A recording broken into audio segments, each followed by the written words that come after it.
진짜 생각도 못했어요. 1년 동안에는 내가 다시 등산을 할 수 있으리라고 생각을 못했어요. 그 정도로 거의 자포자기를 했었는데, 계단을 조금씩 올라지니까 한 2층 3층 긴 거 한번 도전해보자. 그때 산 밑에 살았는데, 산이 올라가는데 한 20분 정도 걸리는데, 사실 올라가는 거는 갈 수 있겠는데 내려오는 게 좀 무서운 거예요. 한 20분 정도 올라갔다가 어떻게 했냐면, 이제 내려올 때는 에라 모르겠다, 그냥 20분 난간 잡고 후진으로 내려오자. 그냥 후진으로 내려온 거예요. 그걸 하게 됐을 때, 그때부터 이제 기하급수적으로 이제 거리가 늘어나기 시작하더라고요.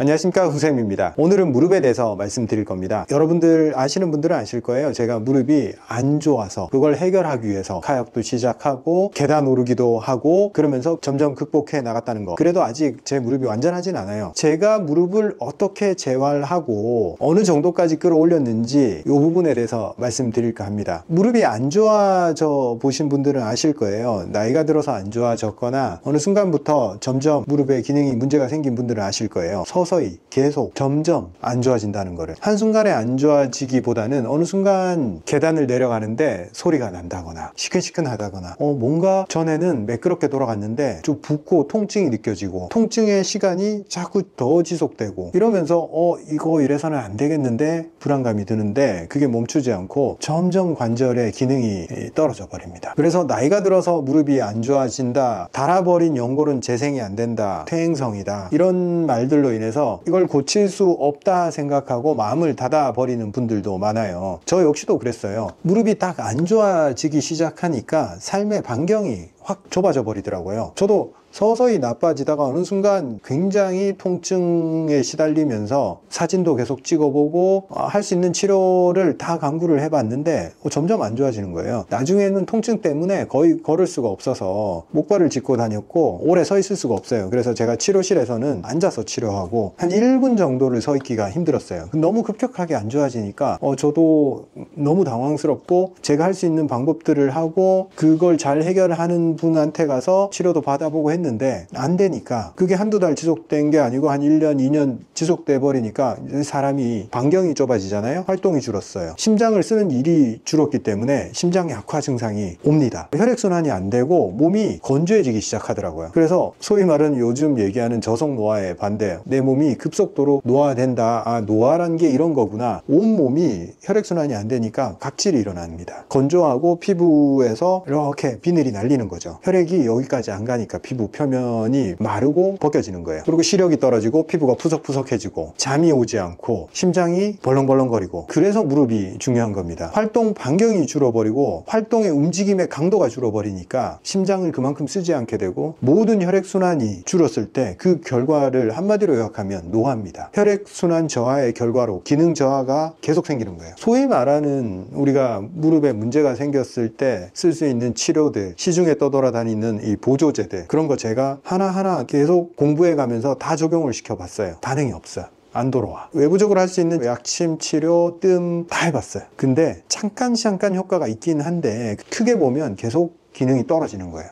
이거 어떡하지? 시간이 너무 길어지니까 진짜 우울해지더라고요. 이제 그때부터 막 수술을 알아보기 시작했어요. 어떻게든 걸어야 되니까. 이 수술을 하면 이게 돌아올 수 있을까? 조사를 해봤을 때 다 부정적이에요. 수술 후에 안 좋은 경우들이 너무 많은 거예요. 걷지는 못하겠고. 그때 이런 생각이 들더라고요. 무릎이 안 좋아서 어쩔 수 없이, 혹은 무릎을 내가 보호하기 위해서 조심하고 행동 반경을 줄여온 게 더 문제가 되지 않았을까라는 생각을 하게 됐습니다. 그 가정을 하고 보니까 내 근육이 약화된 연골은 어떻게 할 수 없지만 그 주변에 근육을 강화하고 인대는 강화할 수 있다. 그러면 어떻게 움직임을 확보를 할까? 그리고 사용량이 줄어든 이 심장의 활동력을 어떻게 높일까? 그 방법을 찾아서 계속 고민을 하게 됐어요. 첫째로 제가 너무 못 걷고 목발 짚고 걸어도 활동량이 안 나와요. 왜? 하체를 그렇게 많이 쓰지를 않으니까. 이게 상체로 지지를 해버리니까. 그래서 제가 첫 번째로 어떻게든 걷는 거, 평지 걷는 거를 내가 극복을 해야겠다. 평지를 1시간 걸어낼 수 있다면 걸으면 혹시 문제 해결의 실마리를 찾을 수 있지 않을까. 일단은 걸을 수 있어야지 생활에 제약이 없어지거든요. 일단 못 걸으니까 이건 모든 게 다 브레이크예요. 어디 외출하기가 딱 싫어집니다. 목발을 짚고 어디에 가면 불편하고 저 거슬려요. 그리고 기분이 그렇게 좋지가 않아. 멀쩡하게 잘 걸어 다니던 사람이 그렇게 다니는 게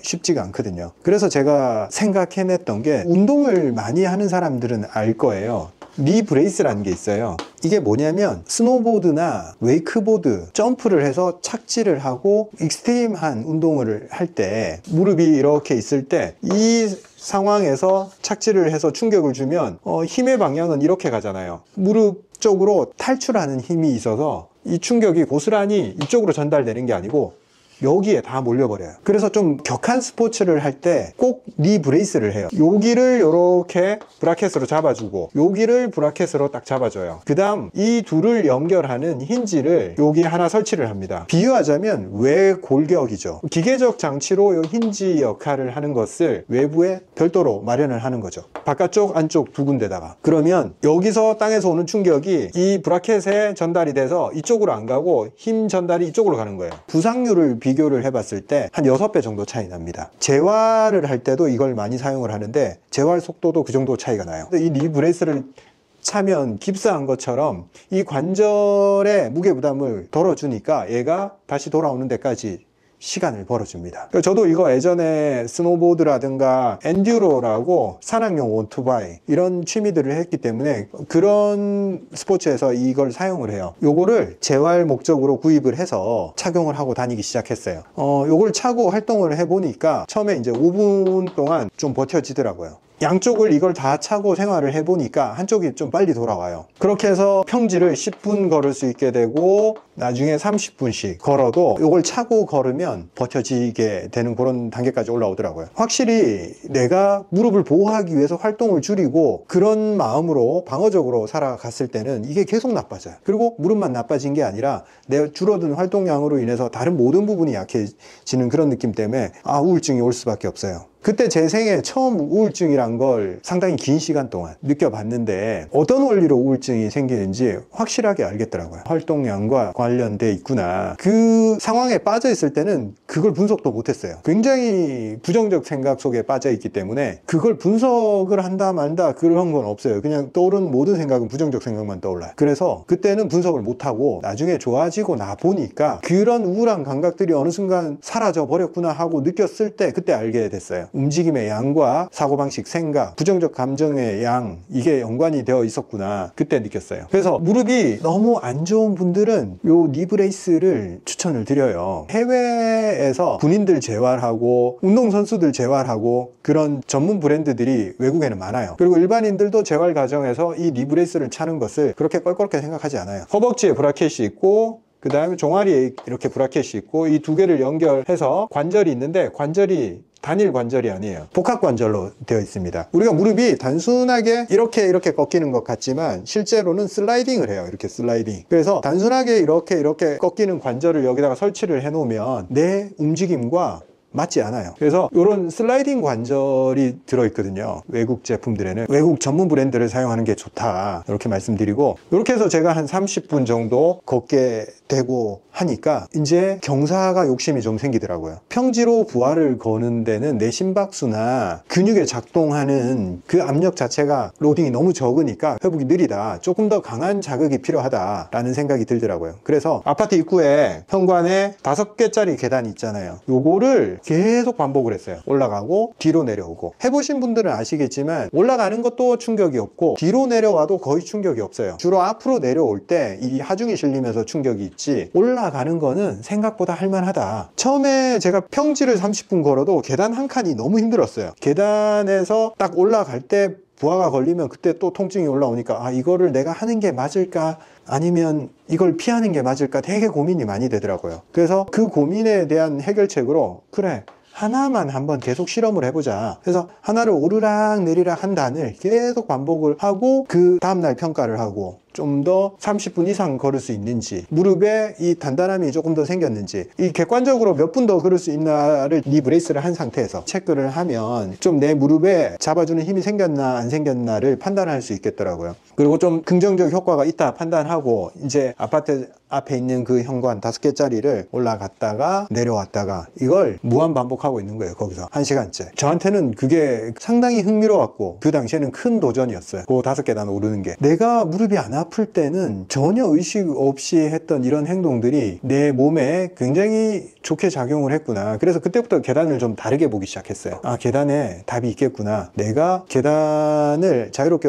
올라갈 수 있으면 그때는 일상생활이 가능해지겠구나. 니 브레이스 없이. 그렇지만 그 당시에 제가 재활하는데 니 브레이스를 거의 1년 가까이 계속 차고 다녔어요. 운동량을 확보하기 위해서. 뺐을 때는 시간이 확 줄어버리는 거예요. 한 10분 정도 가면 버티지를 못하는 거예요. 그래서 조금 더 자신감이 붙고 계단이 되니까 진짜 생각도 못했어요. 1년 동안에는 내가 다시 등산을 할 수 있으리라고 생각을 못했어요. 그 정도로 거의 자포자기를 했었는데 계단을 조금씩 올라지니까 한 2층, 3층 긴 거 한번 도전해보자. 그때 산 밑에 살았는데 산이 올라가는데 한 20분 정도 걸리는데 사실 올라가는 거는 갈 수 있겠는데 내려오는 게 좀 무서운 거예요. 내려오다가 한 20분 정도 올라갔다가 어떻게 했냐면 이제 내려올 때는 에라 모르겠다. 그냥 20분 난간 잡고 후진으로 내려오자. 그냥 후진으로 내려온 거예요. 그걸 하게 됐을 때 그때부터 이제 기하급수적으로 이제 거리가 늘어나기 시작하더라고요. 한 바퀴 도는데 총 2시간 걸리는 거를 산 둘레길을 돌 수 있게 되더라고요. 그 다음에 제가 해야겠다라고 생각했던 게 그래도 피부가 여전히 건조하고 각질이 일어나고 눈이 계속 건조한 거예요. 이걸 어떻게 해결할까? 계단을 올라도 뛰는 거랑 심박수를 이렇게 확 끌어올리는 거랑 그런 게 안 되니까 이거를 좀 해결할 방법이 없을까 생각을 하다가 그래 무릎을 안 써도 되는 거 수영을 한번 해보자. 이때 수영을 하기 전에 제 생활이 우울감이 여전히 존재했어요. 그냥 그걸 극복하기 위해서 모든 것들은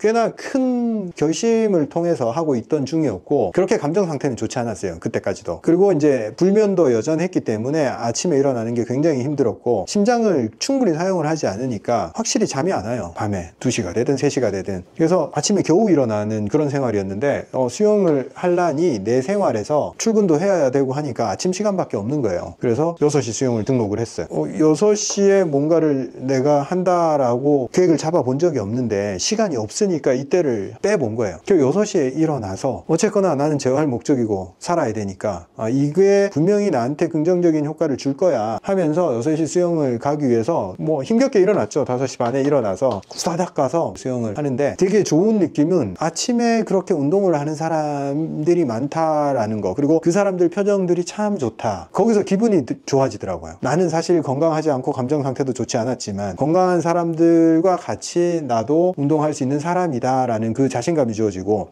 또 평지에서 뛰지는 못했지만 수영은 그나마 상체를 활용을 해서 거기서 어느 정도는 내가 남들 정도는 하는구나 자신감이 생기는 거죠. 기분이 변화가 되니까 여기서 제가 우울감을 많이 극복을 했어요. 아침에 일어나서 해 뜰 때 운동을 하라 라고 제가 굉장히 강조를 많이 하잖아요. 이 경험에서부터 비롯됐어요. 제가 뭐 일어나 봐야 맨날 8시에 일어나고 그랬어요. 그런데 이렇게 수영을 하고 내 감정 상태가 바뀌는 것을 관찰을 하고 그리고 내 심장이 아침부터 작동을 시키니까 혈액순환이 되고 긍정적 기운으로 하루를 버텨내기가 되게 쉬워지더라. 그래서 내 삶에 존재하지 않았던 6시에 운동하는 삶이 딱 주어지니까 완전히 다른 국면이 펼쳐지는 거예요. 자신감이 막 올라오는 거예요. 그때 제가 버킷리스트에 있던 카약을 할 수 있는 용기가 생기더라고요. 수영 좋은데 조금 더 도전적인 걸 하고 싶다. 그 전에 내가 우울한 상황에서는 살아서 뭐하지 라는 생각으로 뭐 도전은커녕 의욕 자체가 없는데 일하는 것도 너무 싫은데 뭘 새로운 도전을 해 이런 느낌이었는데 기분이 바뀌니까 그 다음 딱 떠오르는 생각이 쉬운 거 말고 조금 더 강도 높은 거를 한번 해보고 싶다. 그리고 카약을 선택하게 됐던 게 어쨌거나 내가 하체에 대해서 자신감이 없으니까 아직 달리기를 할 수 있는 수준이 안 되니까 러닝도 하고 싶고 등산도 가고 싶고 근데 니브레이스를 하지 않고 모든 생활이 그때도 쉽지가 않았으니까 그때 배를 타면 하체를 사용하지 않고 상체로 내 심장을 강하게 푸시할 수 있겠다 싶은 거예요. 그래서 카약을 시작하게 하게 됐고, 도전을 했을 때 더 완전히 업그레이드가 돼버려요. 아, 나 가능한 사람이었어. 내가 생각을 한 걸 이뤄낼 수 있는 사람이었어. 이런 게 주어지더라고요. 우울은 어느 순간 완전히 사라졌고, 도전을 하는 과정에서는 내가 이전에 해보지 않았던 종류의 스포츠, 물에 빠져서 다시 올라와야 되고, 파도를 이겨내야 되고, 1시간씩 패들링을 해야 되고, 그리고 그 와중에서 균형을 잡을 수 있어야 되는 그런 조건들 속에 뭐가 존재하냐면, 두려움이 그 운동상에서 많이 존재를 해요. 많은 분들이 이런 얘기를 해요. 제가 수영을 한번 해보시자 얘기를 하면, 아, 저 물이 두려워서 어릴 때부터 물 근처도 안 갑니다. 수영 전 못해요. 그냥 누구나 어떤 운동을 할 때 자기 속에 두려움이 존재합니다. 계단 오르기를 할 때도 많은 분들이 자기 속에 있는 두려움 얘기를 해요. 충분히 이해가 갑니다. 사람마다 가진 두려움은 제각각이에요. 근데 누구나 두려움이 있어요. 얼마나 많은 두려움을 가지고 있냐, 그 차이일 뿐이지. 근데 제가 도전을 했을 때 발견했던 부분은, 평이한 운동이 아니고 뭔가 극복을 해야 되는 운동 속에는 두려움을 극복하는 그 연습이 존재한다. 그리고 모든 두려움은 반복을 하면 그 두려움의 실체가 드러나고 두렵지 않게 되고 익숙해진다. 이걸 알게 됐어요. 뜻밖에도 그 도전 후에 제가 얻었던 것은, 내 속에 존재하던 두려움의 실체를 알게 되고, 그 두려움이 사라지는 과정을 내가 쳐다보게 됐어요. 이 두려움이 사라졌을 때, 처음부터 뭐 다 사라졌겠어요? 조금씩 조금씩, 아, 이거 별거 아닌 거구나 하면서 두려움이 싹싹싹 다 잘려나가요. 지금도 있긴 있어요. 근데 정말 조금밖에 없어. 무릎 얘기하다가 이게 지금 주제가 일로 갔는데, 저는 뭐 아무거나 다 얘기합니다. 원래 각본 없는 촬영이기 때문에. 자, 두려움이 없어졌을 때 어떤 일이 일어나는지 이것도 한번 말씀드리겠습니다. 우리가 아픈 사람들은 대부분 두려워해요. 거의 죽음이 코앞에 있는 사람처럼 벌벌 떨고 있어요. 아, 나 이러다가 암 걸리면 어떡하지? 나 이러다가 재발하면 어떡하지? 나 이러다가 못 걷는 거 아니야? 엄청난 두려움들로 머릿속에 이렇게 꽉꽉 채워놓고 있습니다. 아픈 사람 말고 보통 사람들도 다 마찬가지예요. 행동에 제약을 가장 강하게 주는 것들은 두려움입니다. 내가 이 기획안을 상사한테 줬을 때 가장 문제는 뭐냐면, 안 좋은 소리 듣는 게, 그게 가장 두려운 거예요. 그래서 망설이고 자신감 있게 내놓지를 못합니다. 그리고 어떤 일을 시작을 할 때 미루고 한 발짝을 못 떼는 이유는, 했다가 실패하면 어떡하지? 했는데 사람들이 놀리면 어떡하지? 심지어는 제가 책에서 봤는데, 내가 너무 성공해서 내 친구들이 나랑 같이 안 놀아주면 어떡하지? 이런 두려움조차 존재합니다. 참 재밌죠? 인간의 두려움이라는 게 자기 속에서 계속 이야기를 지어내서 그걸 하지 말아야 될 이유들을 많이 가지고 있어요. 카약을 하다가 잘 죽지는 않아요. 왜냐면 구명조끼도 있고 주위에 동료도 있고 그렇기 때문에. 국내에서 카약 하다가 물에서 사고 나서 죽은 사람은 정말 굉장히 드뭅니다. 그렇지만 굉장히 와일드한 환경에서 물에 빠졌을 때, 내가 제 시간 안에 올라오지 못하거나, 아니면 겨울에 빠졌는데 저체온증이 온다거나, 아니면 파도가 이렇게 1m씩 막 치는 상황에서도 카약을 탑니다. 바다에서. 그런 상황에서 동료가 나를 발견하지 못하면 죽을 수도 있다. 두려움이 존재하는 스포츠예요. 근데 실제 계속 반복을 하다 보면 그 두려움, 그 상황, 그걸 컨트롤할 수 있게 돼요. 그래서 내 안에 존재했던, 원래 와 이러다가 어떻게 되는 거 아니야 라고 생각했던 게 사실이 아니었다는 걸 알게 돼요. 그게 그대로 삶에 다 적용이 됩니다. 내가 삶에서 망설이면서 해야 된다라고 생각했던 것들 중에 내가 하지 못했던 것들, 그런 것들을 해도 된다라는 사실을 알게 됐습니다. 저 같은 경우에. 그래서 이때부터 제 삶이 진짜 많이 달라졌어요. 우리 서초보감 제품도 제가 구상만 하고 있으면서 한 발짝 떼지 못하고 있을 때였어요. 근데 저는 이 방향이 맞다. 이제 지금까지의 건강기능식품이나 이런 데 존재하지 않았던 나만의 방식으로 했을 때 분명히 이 소비자의 문제를 해결해 줄 수 있다라는 이론은 존재했지만, 이게 이전에 존재하지 않았던 방식이기 때문에 이걸 과연 소비자가 좋아할까? 여기에 내가 비용을 얼마 투자했는데 이걸 실패하면 그 손해가 얼마일까? 이런 생각들에 사로잡혀서 한 발짝도 못 떼고 있었는데, 카약을 시작하고 두려움이 사라지니까 새로운 어떤 기획을 하고 그걸 실현을 시키는 데 있어서 나한테 더 집중을 하고, 내가 생각하는 게 맞으면 누군가도 그 사실을 알아줄 거야 라는 생각만 하는 거지, 있지도 않은 실패했을 때 그 상황들, 이런 것들이 별로 떠오르지를 않더라고요. 두려움이 제거가 되고 나니까. 그래서 똑같은 일을 하는 데 있어서 그냥 속도가 엄청 빨라지는 거예요. 망설이던 이유들이 사라져 버리는 거예요. 그래서 쭉쭉쭉쭉 쭉쭉 이후부터 진도가 나가서 여러분들한테 이렇게 영상도 자주 찍어서 제가 말씀을 드릴 수 있는 거고, 저희 제품들 라인업도 제가 구상한 대로 계속 빠른 속도로 출시가 되고 있고, 그렇게 제 인생이 달라졌습니다. 어려움과 시련이 닥치면 그걸 너무 불행으로 받아들이지 말고, 자연현상이 일어났으니까 그때 내가 뭘 할 수 있냐, 거기에만 집중을 하자. 문제 해결에 기회가 주어졌다, 이렇게 생각하자 말씀드리는 게 1년의 제 경험에서 나온 말들입니다. 제가 정말 바닥까지 갔다가 내 문제들을 해결하는 과정에서 저는 너무 많은 걸 얻었어요.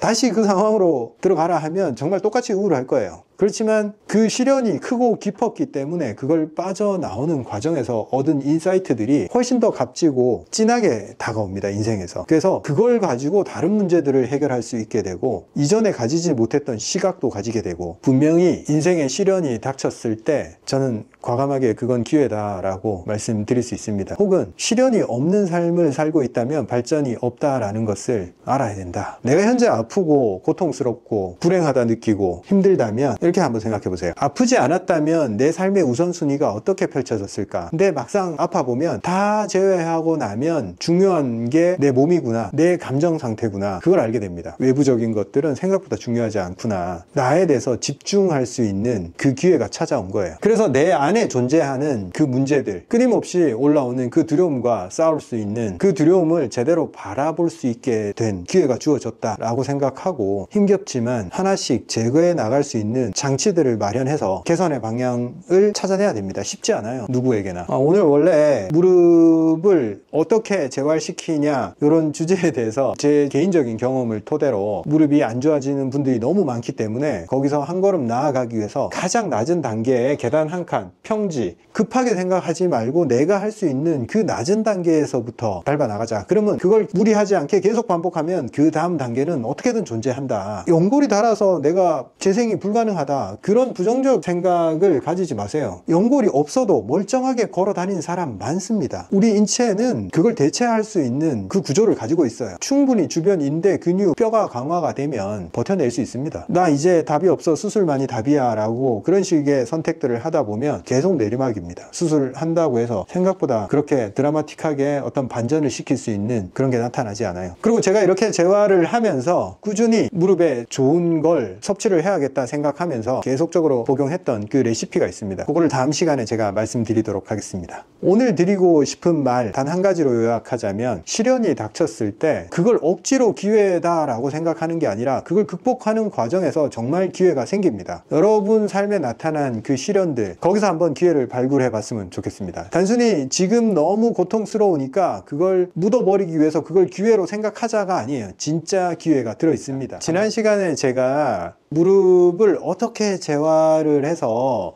극복을 했는지 그 말씀을 드렸는데, 제가 원래 소화기가 안 좋아서 소화기를 중점적으로 보는 한의원을 개설을 했고, 한 20년간 소화기 위주로 보아오다가 어느 순간부터 제가 심장이라든가 노인성 질환들, 혈액순환장애 이쪽으로 많이 넘어왔어요. 그리고 제가 관절이 문제가 생기니까 그제서야 관절에 관심을 가지게 됐어요. 그전에는 진짜 단 1도 관심이 없었어요. 제가 잘 알지도 못하는 부분이기도 하고, 솔직히 먹는 한약으로 관절이 어떻게 개선이 될까, 거리감이 있는 얘기가 아닐까, 이렇게 생각을 했어요. 막상 제가 문제가 생기니까 그때부터 이제 발등에 불이 떨어졌잖아요. 할 수 있는 처방들을 계속 제가 구성을 바꿔가면서 테스트를 해봤어요. 그래서 최종적으로 남았던 레시피가 요겁니다, 저한테는. 요게 어떤 원리로 무릎을 좋게 하냐면, 일단 연골이 문제가 생겼고 그 주변에 염증이 생겼고 통증이 있으니까 움직임이 제한이 되고, 그러면 결국에는 그 주변의 뼈와 인대, 근육 다 약해져 버려요. 그래서 한번 문제가 생기면 싹 안 좋은 쪽으로 그 주변 모든 것들이 활동이 줄어서 내 심장의 능력, 혈관의 능력, 혈액순환의 능력 떨어져 버리니까, 그 악순환에 빠져버리니까 1년 내내 상시 염증 상태가 되어버립니다. 염증 상태에서는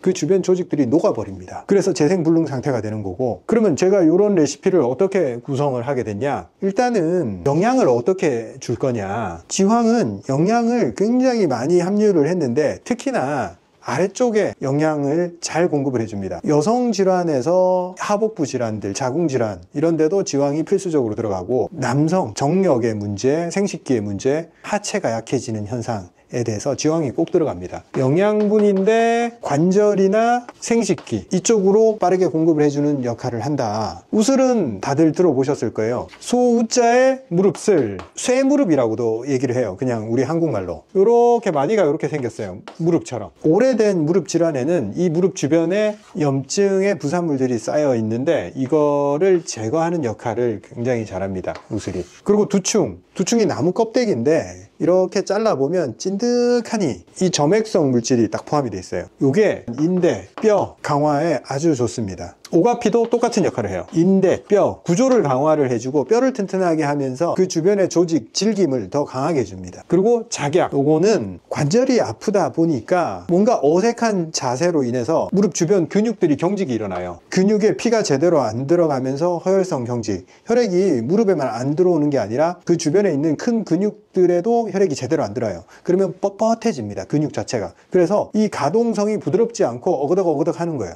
무릎 하나만 보겠다라고 들어가면 안 됩니다. 무릎 포함해서 그 주변 전체에 영양을 공급해 주겠다. 그리고 찌꺼기를 제거하겠다. 그리고 인대, 뼈, 구조물을 강화해 주겠다. 그리고 큰 근육들 유연성을 높여 주겠다. 그 다음 백봉령. 내 채널 많이 보면서 이제 상식이 많이 느셨을 거예요. 백봉령. 하얀 균사 가루예요. 소나무 뿌리에서 자라는 박테리아인데 이게 수분 대사에 아주 좋은 역할을 하면서도 몸에 무리하게 수분을 빼지를 않아요. 부드럽게 수분을 빼기 때문에 심장 쪽으로 작용을 하면 심장이 순환이 잘 안 돼서 버거울 때 수분이 싹 빠져나가면서 이뇨작용으로 심장을 안정화시키는 그런 약재로 분류가 돼요. 그런데 또 재밌게도 이런 하체로 움직이는 약재들이랑 같이 움직이면 이게 같이 가요. 저기 문제가 있다더라. 얘들이 글로 쫙 가. 그럼 얘도 따라가. 거기 나도 뭐 거들 게 없어? 하고 가서 무릎이 부어 있잖아. 하체의 부종. 이것들을 제거를 해줍니다. 결국에는 우리가 수분을 제거한다는 것은 멈춰 있는데 있는 수분을 심장을 통해서 한 바퀴, 수분 대사를 통해서 한 바퀴 돌려서 신장으로 넣어서 거기서 소변으로 빼는 거. 그게 결과물입니다. 근데 이뇨제들이 부작용이 많아요. 원래 양방에서도 그렇고 혈압 조절하는 약들, 심장 안정화시키는 약들, 지사제 같은 것들도 이뇨제 성분인데 부작용이 많아요. 너무 강하게 이뇨시켜서 자기가 치워야 될 적정한 물보다 더 많이 치워버려요. 그러면 그때부터는 고갈이 생깁니다. 이 백봉령은 부작용이 없어요. 이뇨를 엄청 강하게 시키지는 않지만 좀 오버된 것만 처리하고 나머지는 놔둬. 이건 안 건드려요. 그래서 제가 굉장히 많이 사용을 합니다. 요게 제가 꾸준히 1년 내내 이걸 먹었어요. 근데 여러분, 제가 무슨 이렇게 처방을 소개를 하면 저거 먹으면 내 무릎이 낫겠다 이렇게 생각을 하시면 안 돼요. 기본은 항상 내가 혈액순환을 시킨다는 전제하에 있습니다. 위장병이든 심장병이든 무릎이 문제가 생겼든 혈액을 충분히 필요한 대로 보내줄 만한 활동을 하지 않으면 어떠한 물질이 들어가도 그게 작용할 수가 없어요. 우리 몸에서 작용하는 원리는 혈액이 빨리 돌면 빨리 돌수록 어떤 물질이든 원하는 부분에 충분히 공급이 돼요. 근데 혈액이 느리게 도는 사람들은 어떤 게 어느 부분에 고여 있어요. 소화기에서 멈춰 있는 사람, 장에서 멈춰 있는 사람, 간에서 멈춰 있는 사람, 심장에서 우려열이 생겨서 거기서 멈춰 있는 사람, 하체에서 멈춰 있는 사람, 모든 문제들은 그 문제 부위에 혈액에 정체가 생겨요. 우리가 구원투수를 불렀어. 이 문제 좀 해결해 줘라고. 근데 얘들이 문제의 부분까지 가려면 순환계를 타고 돌아야 돼. 피를 통해서. 근데 안 움직여준다. 그러면 어딘가에 얘들도 멈춰서 무한 대기하는 거예요.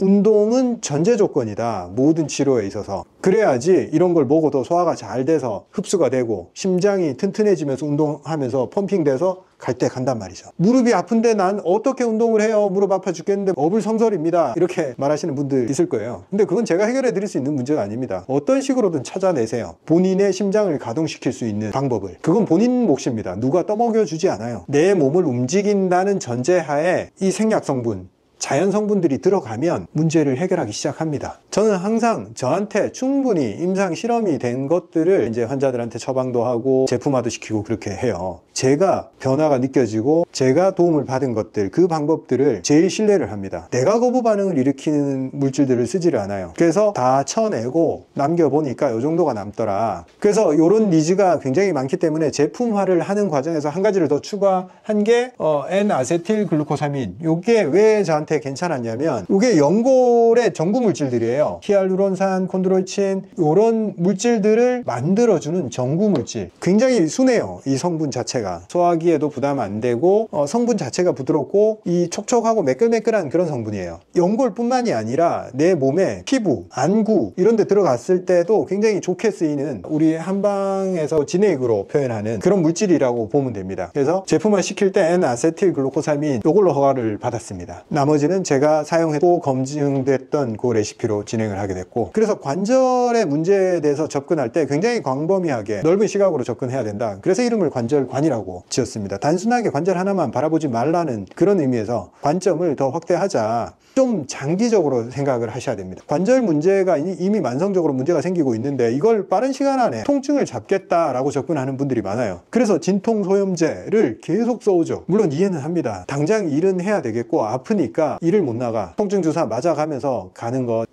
참 안타깝게 생각을 합니다. 그런데 통증이 없다고 관절의 그 구조물 조직들이 건강하게 재생을 하는 건 아니잖아요. 문제를 좀 더 본질적으로 접근을 하셔야 됩니다. 그리고 긴 시간 투자를 하셔야지 하나하나 강화시켜 나갈 수 있습니다. 지난 시간에 말씀드렸듯이 저는 처음에 계단 한 칸부터 시작했어요. 제가 거의 걷지를 못하는 상태에서 그래, 어린아이들도 처음에는 걷지를 못했지 여러 번 반복을 하고 시도를 하고 넘어졌지만 결국에는 걷게 되지 않았나. 그러니까 나 역시도 처음 걸음마를 배우는 것처럼 한 계단 한 계단 시작을 하면 되지 않을까라는 가정으로 접근을 하면서 저는 재활에 성공을 했습니다. 걷지도 못했던 제가 지금은 해변에서 음악을 들으면서 전력 질주를 할 수 있습니다. 아직은 막 10km씩 뛰지는 못해요. 연속으로 뛰어봐야 5km 정도 뛸 수 있는 그런 상태인데 이 역시도 저는 급하게 생각하지 않습니다. 결국 내가 심장을 강화를 하고 계단을 오르면서 매일매일 근육, 뼈, 인대 이쪽으로 혈액을 보내주는 작업들을 꾸준히 하고 있기 때문에 느리지만 우상향하고 있다라는 걸 알고 있습니다. 저는. 그래서 5km가 결국 10km를 뛸 수 있는 그런 무릎이 되리라 저는 생각을 하고 있기 때문에 급한 마음이 없어요. 만성 관절 질환에 대해서 접근을 할 때 인생 계획 세우듯이 1년, 2년 잡고 내가 한 걸음 한 걸음 나아가서 재활을 하겠다. 그렇게 설계를 하셔야 돼요. 내 무릎을 강화하는 루프가 뭘까? 그걸 찾아내시고 매일 본인이 할 수 있는 걸 하면 됩니다. 남들이 뛰어다니든 날아다니든 그런 거 신경 쓰지 마시고 내가 계단 한 칸 오르는 거 그거면 충분해요. 나한테는. 나한테 필요한 그 한 가지가 뭘까? 거기에만 집중하시면 됩니다. 그거면 충분해요. 그게 두 칸이 되고 세 칸이 되는 겁니다. 자신만의 속도를 가지고 나아가시면 됩니다. 두려움은 옆에 제껴 놓으셔도 괜찮습니다. 감사합니다. 서초보감에서 관절 기능성 제품이 출시되었습니다. 이름은 관절관. 뭐에 중점을 뒀냐면 제가 지금 출시하는 모든 제품이 그렇듯이 인공적이고 화학적인 재료를 넣지 않습니다. 제가 한의사이다 보니까 그런 것도 있지만 제가 위가 약하면서 관절도 약한 사람이에요. 그래서 조금 안 좋은 어떤 것들을 먹었을 때 제 위가 금방 티를 내요. 그래서 일반적인 타블렛 형태의 알약이라든지 그런 것들 제가 잘 못 먹어요. 먹으면 진짜 불편해요. 관절에 쓰는 약이나 제품들이 소염작용을 한다거나 자연유래 물질이 아닐 경우에 소화기에 바로 부담이 돼요, 보통. 그래서 소화기에 부담이 되지 않으면서 인체에 그대로 있는 물질이 뭘까 해서 선택한 물질이 N-아세틸글루코사민입니다. 줄여서 NAG라고 하는데 이게 우리 몸에 원래 있는 성분들이에요. 이게 어디에 들어있냐면 관절 연골, 그리고 윤활액, 그 관절과 관절 사이의 윤활액, 그리고 이 연골 사이에 있는 이 물질들, 그리고 피부 촉촉하게 하는 그 부분, 그리고 안구의 점막 부분, 그리고 대장의 점막에도 이 성분이 들어있어요. 촉촉하게 하는 그 부분의 구성물질이라고 보면 됩니다. 우리 몸에 있는 것이랑 구조가 똑같아요. 그래서 넣어주면 쓰입니다.